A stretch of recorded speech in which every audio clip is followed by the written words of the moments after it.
మొహాలి వేదికగా ఆఫ్ఘనిస్తాన్తో జరిగిన తొలి టీ20లో టీమిండియా ఘన విజయం సాధించింది.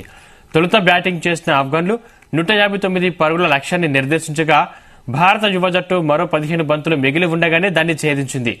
ఈ గెలుపుతో 3 మ్యాచ్ల టీ20 సిరీస్లో 1-0 ఆధిక్యంలో నిలిచింది.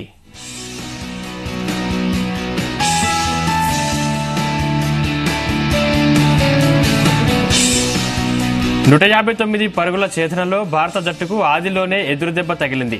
దాదాపు 2 ఏళ్ల తర్వాత టీ20 జట్టులోకి ఎంట్రీ ఇచ్చిన భారత కెప్టెన్ రోహిత్ శర్మ ఖాతా తెరవకుండానే రన్అట్ అయ్యాడు.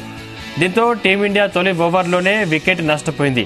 అనంతరం గిల్, తిలక్ వర్మ భారత ఇన్నింగ్స్ ను చక్కదిద్దారు. ఆపై వీరిద్దరూ అవుట్ అయ్యాక క్రీజులోకి వచ్చిన శివం దూబే 60 రన్స్ చేసి నాటౌట్ గా నిలిచాడు.